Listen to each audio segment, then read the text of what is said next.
to report to us, and so from time to time, Frank and he will confer as to whether or not he has new information that he can add to what we already know about what happened in Bob, Dallas if you'll today. stand by just a moment.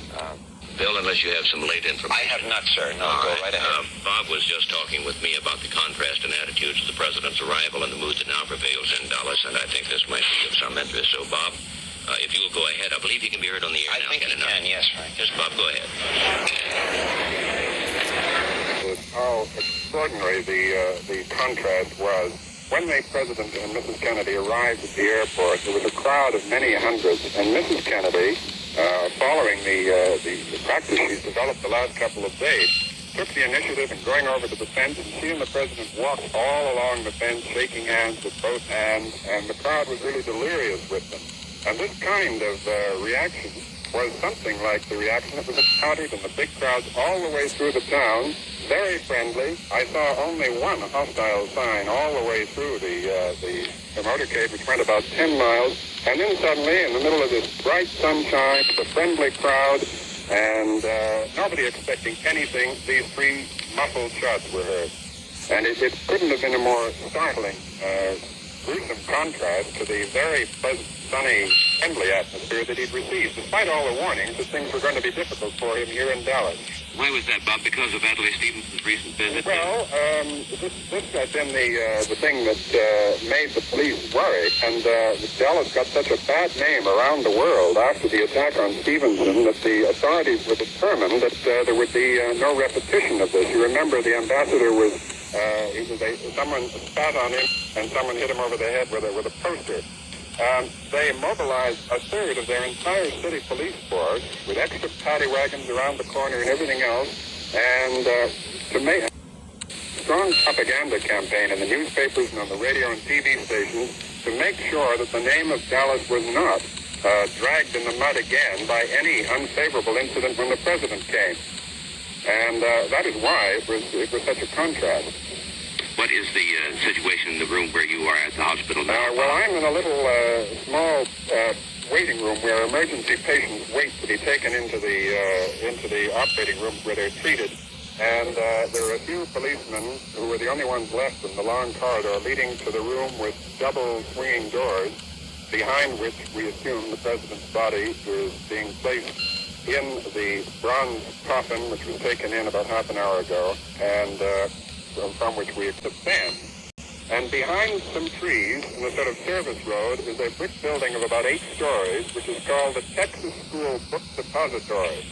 Now, according to witnesses, 2 of them who I talked to and the police talked to say they saw a man with a gun in the, one said the 2nd floor, another one said the 4th floor, a window of that building. Now, from either floor, Frank, he would be able to see over the low trees to about 100 yards away where the president's car was. An unobstructed view, Bob? I would think so. I was not able to go up to either of those windows, so I couldn't see for myself, but looking at it from the ground, it looked as though it would be.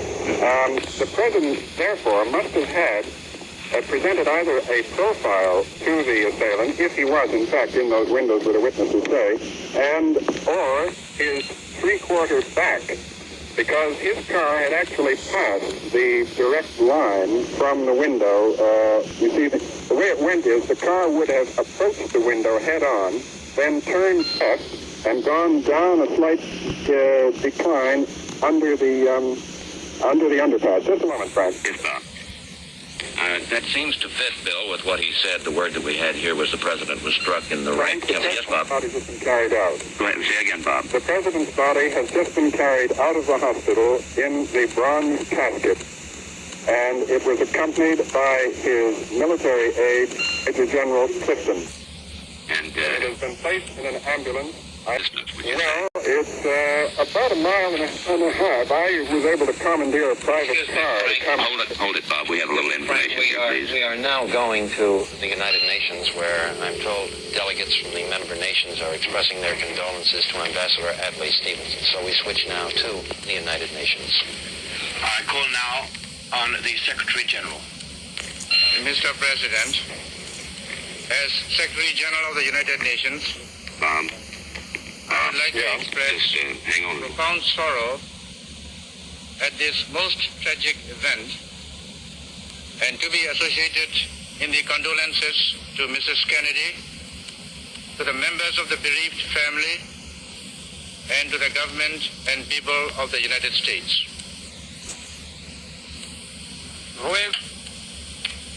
I request members of the General Assembly to rise and observe 1 minute of silence in tribute to the memory of President Kennedy, after which I shall adjourn this meeting in sign of mourning.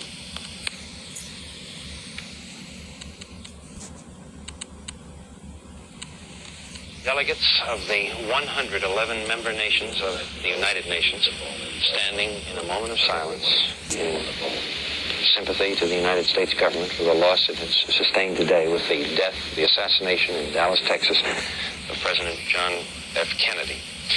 We have word that Mrs. Kennedy, who was riding in the car with her husband and Texas Governor John Connally at the time the shots were fired, Mrs. Kennedy at no time collapsed, at no time did she give way to hysteria, but she fell to the floor of the car where the president had slumped after the bullet struck him in the head and cradled his head in her lap, held him in her arms all the way to the hospital, and at no time gave way to hysteria, although there were reports of her shouting, "Oh no," at the time the president was hit by the sniper's bullet. We now have more reports from the area where it happened, so we return to station WBAP-TV in Fort Worth and newsman Tom Whalen. Here's an additional report on what you heard NBC correspondent Bob Abernathy describe a few minutes ago, the building in which the sniper had hidden. It's the Texas School Depository at the intersection of Elm and Houston Street in Dallas. Dallas Crime Laboratory Lieutenant J.C. Day went to the building a short time after the shooting took place, and he walked out with a British .303 rifle. The rifle has a telescopic sight. Now, the rifle was found on the 6th floor of the building near a corner window. Also, police searching that area found 3 empty .303 cartridge cases, also scraps of chicken, as if a person could have been there for some time. There were boxes of books, textbooks, and other school materials stacked up all around on 3 sides of a sniper's nest, as if he had been there for some time. There was a gun rest made of papers near the open window that commanded the site from which the sniper, by which the presidential motorcade passed when the president and Governor Connally was shot. We also have another eyewitness account, Charles Bren of Dallas, who was probably the last man to view the president from the street as the motorcade sped away. Here is Charles Bren's report. Hello. Jerry? Where's your witness? Who's Brent? I understand you were a witness to the incident here. Yes, sir. Unfortunately, I was probably 15 to 20 feet away from the president when it happened. Tell us exactly what you saw, sir. He was coming down the street, and my 5-year-old boy and myself were by ourselves on the grass there on Palmer Street, and I asked Joe to wave to him, and Joe waved, and I waved in the middle. That's all right, sir. You waved. As he was waving back, he was shot rang out, and he slumped down in the seat, and his wife reached up and he was slumping down, and the second shot went off, and it just knocked him down from the seat. The 2 shots. Did you see the man who did this? No, sir, I did not see the man who did it. All I did was look in the man's face when he was shot there and saw that expression on his face and grabbed himself and slide. And the second one, whenever it went, why, I'm positive it hit him. I hope it didn't, but I'm positive it hit him, and he went all the way down in the car. Then they speeded up, and I didn't know what was going on, so I just grabbed the boy and fell on him, and hopefully there wasn't a maniac around. I'm sorry. I can't help you more, but I will forget. Yes. Thank you very much. Probably said, As we said before, the sniper's nest has been found, and police have recovered a British .303 rifle with a telescopic sight. This is Tom Whalen reporting from Texas for NBC from WBAP-TV. Things can move this fast when you are dealing with a story of this magnitude, even while we were getting reports from Fort Worth, Dallas, on finding the sniper's nest and details of what was going on in that building from which the bullets were fired, we were handed another story here from Dallas, and Frank has that. Well, it's to the effect that a Secret Service agent and a Dallas policeman have been shot and killed some distance away from the area where President Kennedy was assassinated, and no other information was immediately available. Now, there was an earlier report, Frank, from WBAP-TV that a Dallas policeman had been shot to death approximately 2 miles from the scene where the assassination of President Kennedy took place. This seems to be the same policeman, but that a Secret Service agent was killed in addition. Also, in the earlier reports, we were told that a car that was wanted in connection with the assassination of President Kennedy had been stopped in Fort Worth and that a suspect had been picked up. Now, we have had no further word on that, no indication whether the police have or feel they have captured the person or persons who took part in this successful attempt on the life of President Kennedy. As NBC's Bob McNeil reported just a few moments ago, the president's body has been taken away from the hospital where he died after being assassinated, and it is the assumption that it is being taken to the airport where he had arrived just a short time earlier for his motorcade and planned speech in Dallas. The assumption is, and a great deal of what we're doing now is assumption. The assumption is that he will be taken by plane back to Washington, where his body will lie in state. Mrs. Kennedy, at last report, was still in the hospital. It was now President Johnson, Lyndon Johnson, left the hospital a short time earlier, and the thought there also was that he was headed for the airport to catch a jet back to Washington, where he will be sworn in as President of the United States. There is this, Frank. Robert Goralski reports from the White House that George Reedy, who is Lyndon Johnson's assistant, has just arrived at the White House, and the speculation is that that is in preparation for the administering of the presidential oath to Mr. Johnson. Excuse me. Go ahead. I was just going to say that it always occurs as soon after the death of a president as possible. There is no particular protocol or formality for it. As far as we know, the president, the vice president, is contacted and informed of the passing of the president, if he does not already know, and is almost immediately sworn in. Sometimes there is a private swearing-in ceremony that is repeated later.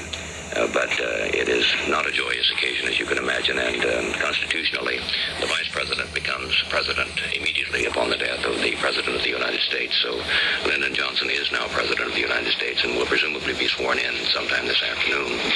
There are reports, Frank, that the president's father and mother, Mr. and Mrs. Kennedy, were informed of the attack on their son at Hyannisport, Massachusetts, but there is no indication that we have yet that they know that they have in fact lost their son. There was an indication that when they were told he had been wounded, that his mother, Mrs. Rose Kennedy, was getting ready to fly to Dallas. Presumably those plans may change.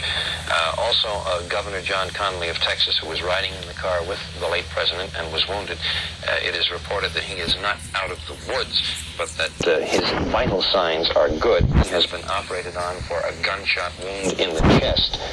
Doctor said that the governor of Texas has a good pulse, and his respiration is satisfactory, although he is in much pain. Europe, as we might expect, has been deeply stunned, shocked, and no doubt amazed by what happened in Dallas today. Our servicemen overseas got word of it on the Armed Forces Network,